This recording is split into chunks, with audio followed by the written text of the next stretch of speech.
Good morning. I Love You by Shauna Shapiro. Given the language barrier and the fact that it was a silent retreat, I was unable to talk to the monks about my struggles. Left to my own devices, I dove into an abyss of self-judgment. What is wrong with me? You're terrible at this. Why are you even here? You think you're so spiritual? You're a fake. Worse still, I started judging everyone around me, even the monks. Why are they just sitting here? Shouldn't they be doing something? Fortunately, an English-speaking monk from London arrived the next day, and I was granted a meeting with him. When I shared how hard I was trying and how terribly my mindfulness practice was going, he responded with a heartfelt chuckle. Oh dear, you're not practicing mindfulness, you're practicing judgment, impatience, and frustration. Then he said 5 words that I will never forget. What you practice grows stronger. What you practice grows stronger. The monk went on to explain that if we practice mindfulness with judgment, we are growing judgment. If we practice with frustration, we are growing frustration. He taught me that mindfulness isn't just about paying attention, it's about how we pay attention. This set point theory suggests that our happiness baseline is determined primarily by hereditary and personality traits ingrained early in life, and that this baseline cannot be changed. But our brains are much more plastic than we thought. Although we're not all born equally happy, we can all become happier.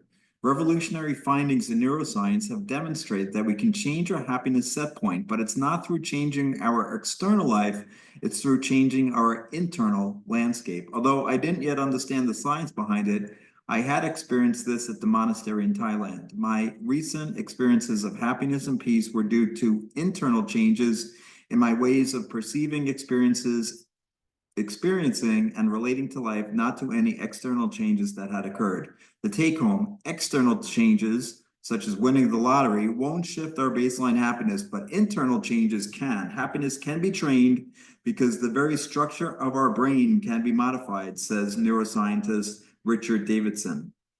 Training your brain for happiness is the aim of this book. In the chapters to come, we'll be weaving together ancient wisdom and scientific research to formulate the most potent practices for living a happy, meaningful life. You'll learn how to use mindfulness coupled with compassion, not only for peace of mind in challenging times, but to add more depth and joy to everyday life.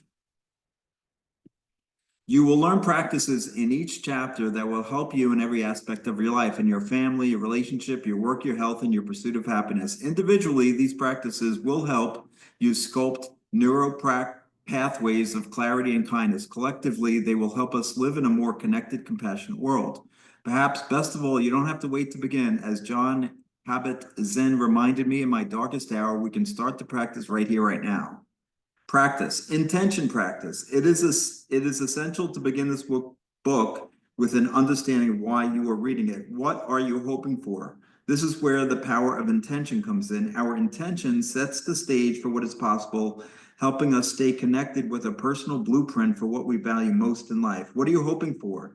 On some deep level, you already know the answer to this question. The practice below provides you with a space to let this knowledge rise to the surface so you can bring it with you as you read the chapters that follow and apply the practices to your life. Begin by sitting quietly and allow your attention to rest on the natural flow of the breath rising and falling in the body. Feel yourself grounded and present. Invite in an intention for this journey.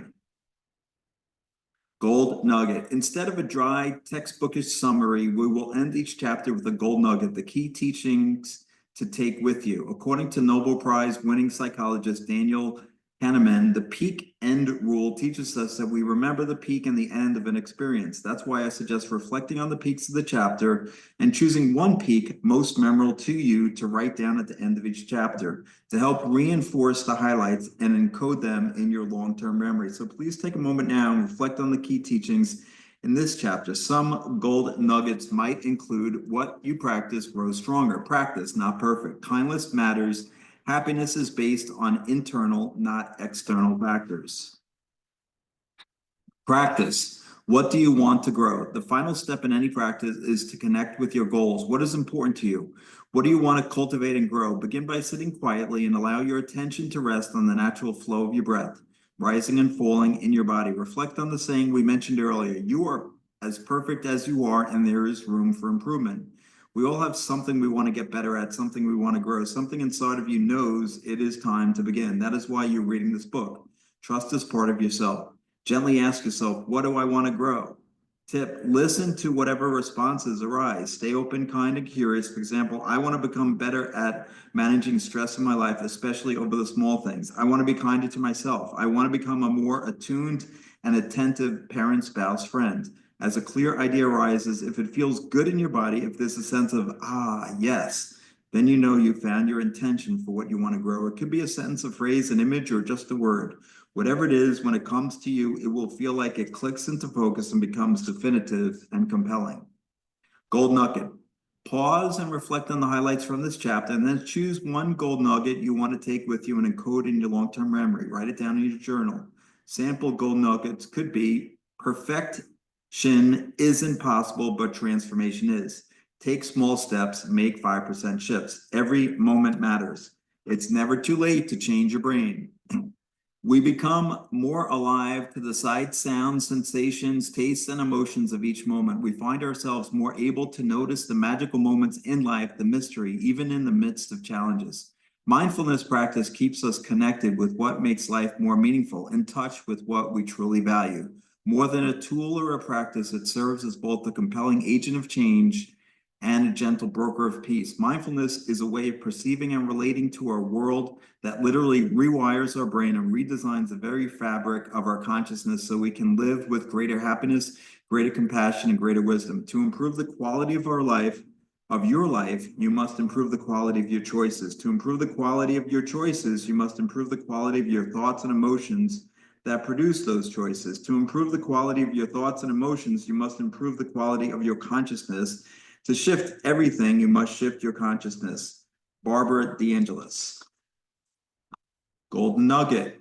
Reflect on the highlights from this chapter and then choose one gold nugget that you want to take with you and encode in your long-term memory. Write this in your journal. Sample gold nuggets. Mindfulness means to see clearly. Mindfulness allows you to shift from reaction to response. Mindfulness awakens us to life, not just the challenges, but also the boundless beauty. It helps to remind yourself of all the benefits you're getting from sitting still and taking the time to practice. By doing this, I'm strengthening my immune system, decreasing my levels of cortisol, enhancing my empathy and compassion, increasing my memory and capacity to learn, fostering emotional intelligence, improving my sleep quality, enhancing my relationships, boosting my vitality, and making myself a better citizen in the world. Whew, that sounds like a pretty good way to spend my time. I don't mean to imply that we need science to tell us that meditation practice is good for us.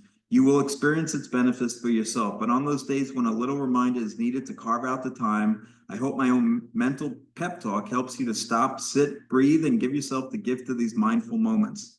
One last thing, mindfulness practice is not about creating or changing anything about your experience. It is changing the way you relate to your experience by adding the resonance of intention, attention, and attitude.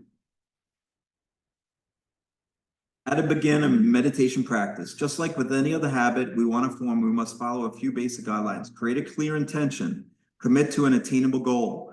Find a place to practice that is quiet and supportive. Practice every day. Daily practice is crucial for developing a habit. Remember to be kind and curious. Mindfulness meditation practice instructions. You may read through these instructions and then gently guide yourself, or you can choose to listen online. DrShawnShapiro.com. If you are guiding yourself, set a quiet timer for the number of minutes you have committed to practicing. Sit quietly, making sure that your spine is straight and upright, but not tense, and your body feels supported. Allow your eyes to close, or let your gaze rest in a relaxed way on a spot on the floor in front of you. Intention. Begin by setting your intention for the practice. It is helpful to say your intention to yourself out loud or silently. For example, may this practice bring greater peace and clarity into my life. Or may this help me be more present and kind, or simply may this be a benefit. Attention. Focus your attention in the present moment. Gently scan your body and release any obvious tension, especially the jaw and shoulders. See if you can soften 5% more.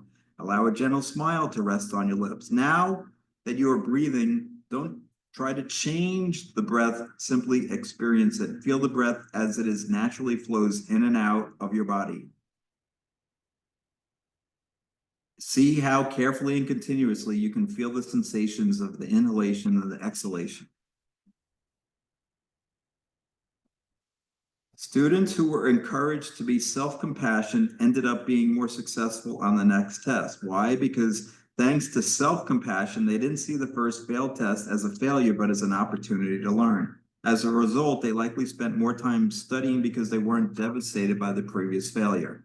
Compassionate letter to myself. To begin practicing self-compassion, it can be helpful to write a letter to yourself about a current struggle in your life. Find an area where you feel inadequate and want to motivate yourself to change. But this letter has a special twist. In this letter to yourself, write as if you were talking to a dear friend facing the same concerns as you. How might you respond to your friend? What might you say? How might you support her?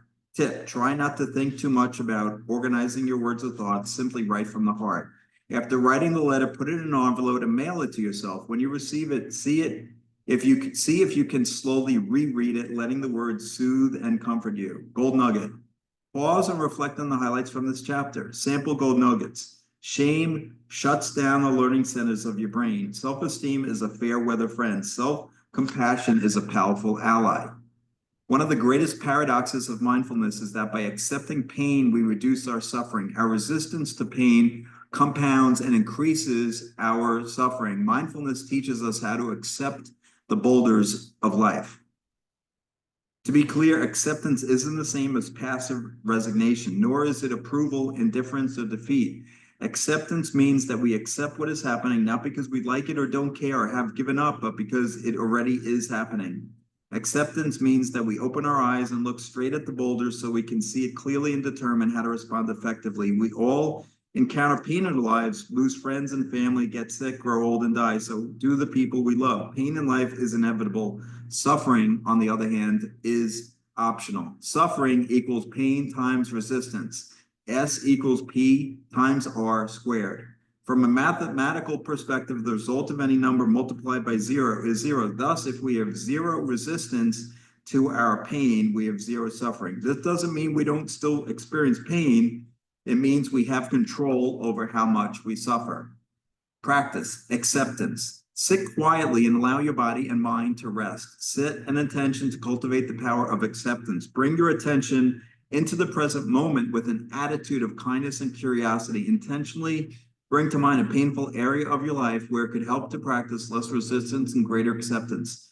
How does your resistance manifest? Does it show up as bursts of anger, self-defeating behavior, avoidance, physical symptoms such as sleeping too much or too little, eating too much or too little, or maybe by trying to control or force things? With an attitude of kindness and curiosity, ask yourself, how is my resistance causing greater suffering to me and or to others? Now gently direct your attention to what it would feel like to practice greater acceptance of what is happening.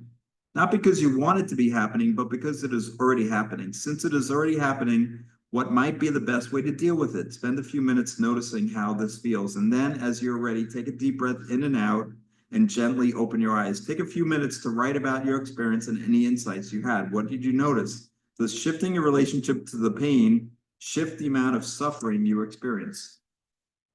Shifting perspective. For this practice, you'll need paper and pen beside you. Sit quietly and allow your mind and body to rest. Set an intention to cultivate the power of shifting perspective. Bring your attention into the present moment with an attitude of kindness and curiosity. Gently call to mind a different situation you're experiencing, a difficult situation you're experiencing with another person. Set a timer for 4 minutes and write down your thoughts and feelings about the situation. When the timer rings, pause, return your attention to your body and breath and notice how you feel. Again, set the timer for 4 minutes. This time, right from the perspective of the person you're having the difficulty with. Try to sense this person's thoughts, emotions, perspective, and experience. When the timer rings, pause, return your attention to your body and breath, and notice how you feel. Finally, invite a wise being to join you. This could be your wisest, highest self, a dear friend, a teacher, or a therapist, even the Virgin Mary or the Dalai Lama. With your eyes closed, imagine this wise being sitting close by you, perhaps even with an arm around you, supporting you. Feel their strength, wisdom, and compassion. Invite their guidance in this difficult situation. How might they respond? What is their perspective? Gently open your eyes, set your timer for 4 minutes, and write about this situation from the lens of the wise being. When the timer rings, pause, return your attention to your body and breath, and notice how you feel. Know that this knowledge, this capacity, a shift perspective, is always here inside of you, available in any minute.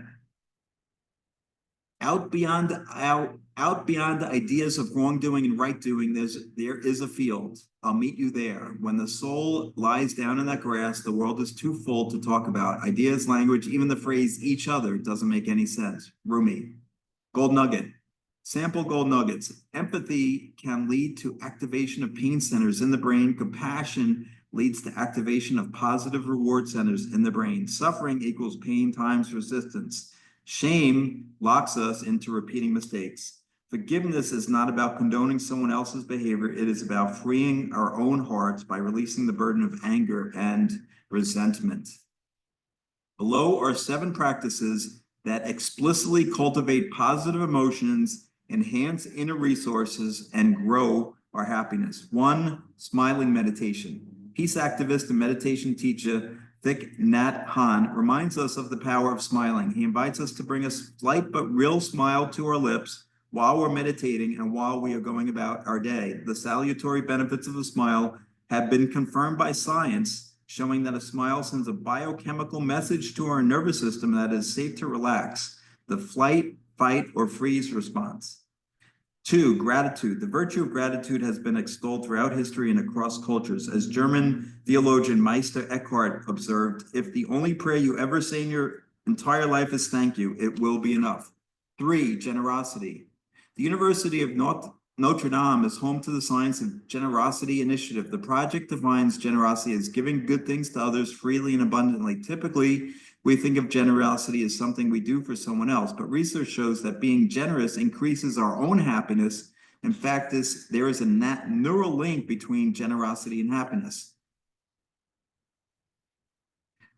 Practice seeing the good in others. Number 4, to practice and grow the ability to see the good in others, set an intention to look for the good in one person for a week. You could choose your child, parent, partner, colleague, or yourself. For many of us, this is the advanced practice. Commit to looking for the good in that person every day for a week. Write in your journal something you appreciate and admire about this person every day.